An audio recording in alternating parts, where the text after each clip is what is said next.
Hi, and welcome back to the Ruby Tuesday. My name's Ruben, and this is my review for Peacemaker Season 2, the first 5 episodes.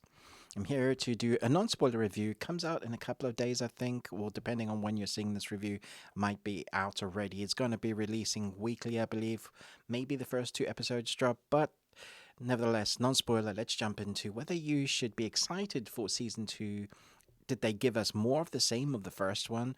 Or is there something a little different with the new DCU, with James Gunn's new DCU in the pipeline where we just had Superman? Let's talk about it. In Season 2, Peacemaker discovers an alternate world where life is everything he wishes it could be. But this discovery also forces him to face his traumatic past and take the future into his own hands. What I loved about the first one is how it embraced what it was.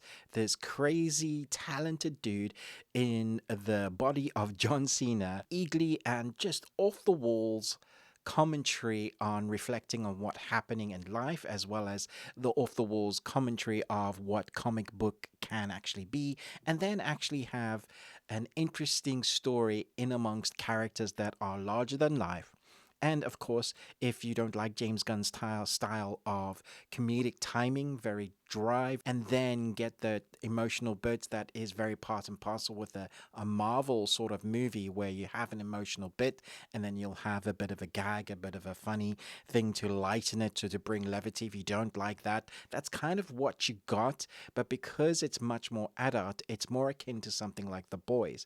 And I think people really embrace season one because it was fresh, it was something new. James Gunn takes these IPs that not a lot of people know about, like Guardians of the Galaxy or Suicide Squad, all of those kind of characters that have been done or are in the background.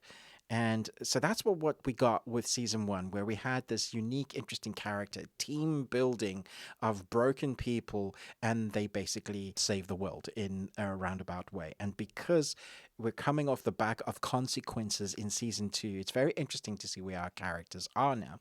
So all of that, is a prerequisite to what it is actually going on here in season two. And I have to say, it's still very good, but this, at least in the first 5 episodes, it's a downer, not because it isn't good, but because of where our characters are. They all kind of are reflecting of expectations in their life of what they've done and accomplished in season one and previously in their lives of what has happened. They're all dealing with the burdens of fighting or dealing with loss, and seeing where those characters are now with their expectations. Every episode deals with a bit of Peacemaker or a bit of the rest of the teammates and showcasing what's going on in their lives, and it's not as good as they want it to be. So when Peacemaker has this alternate reality go, hey, look, the grass is greener on the other side, he, like it says in the synopsis, has to deal with things that perhaps he hasn't been facing. Now, for me, the steal of the show so far is Eagly, which might come as a surprise, but they really did Eagly justice in this one, giving a little bit more backstory to the character of Eagly. What is Eagly?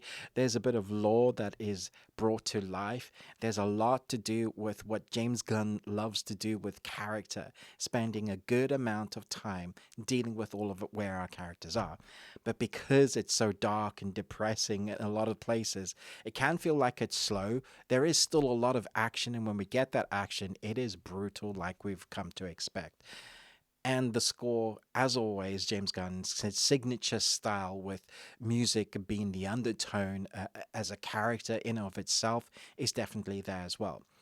But I wasn't expecting it to be so depressing in places, so dark in places, which again talks about how willing James Gunn is willing to take his characters, really dive into what's going on in their lives, and then give us a story to care about. Unfortunately, I think it takes a little bit too long to get there. By the time you hit the end of episode 5, that's where the story, the arc really feels like it's actually starting to get going. And that means we've only got 3 episodes left to finish off the season. So far as I can tell, I can't give it an overview score because I haven't seen it later. I've seen the 5. I like what they've done with the characters. I love the backstories. I love the violence that's all there, the score, all of that soundtrack that makes James Gunn's kind of Peacemaker. And John Cena nails it. If you thought his acting was good in season one, season two, he really brings a grounding to his character. And having to see him deal with his past in a reflection of what could be or what could have been, as the characters themselves deal with that, is good, but it's also quite dark. So just kind of go in that with a caveat, depending where you are in your life. Remember that sometimes stories are darker than you expect them to be. Maybe that's what you get off on, and you like a really dark, gritty superhero story, sort of like Dark Man. They destroyed everything he had. Or Spawn. I'm joking. Spawn is great, but also dark. I see you. I just wanted to kind of give another kind of warning that this is an adult series. If you thought The Boys was in your face with balls to the walls, nudity, action, and gore, take all of that and then have that in all of that in the space of 2 or 3 minutes in one scene of Peacemaker. It feels like they're going, okay, just to remind you guys, we're an 18. This is straight up for the older generation that have grown up watching superhero stuff, but now are adults themselves. And so that's a lot of fun, but, be warned, watching this with younger, depending on, whatever you like or how you like to parent, just be forewarned. There's a lot of nudity on show here. There's a lot of gore and gnarly violence, which will make you smile and laugh or cringe or laugh in an unexpected way because of the kind of the body broken bits that you see displayed on screen. And then you will probably just cheer and go, yes, finally that person gets their up and comings. The action is once again helmed expertly. James Gunn himself has written all 8 episodes, so it has the heart of the dialogue of what. If you're a fan of James Gunn, then you really appreciate what he's done with the dialogue here. Directed 3 episodes, including the first one, so there's a real heart to the chronological effect of what's going on with our characters, but it also does reek of setting other things up for what's coming in the future, which it is actually absolutely doing.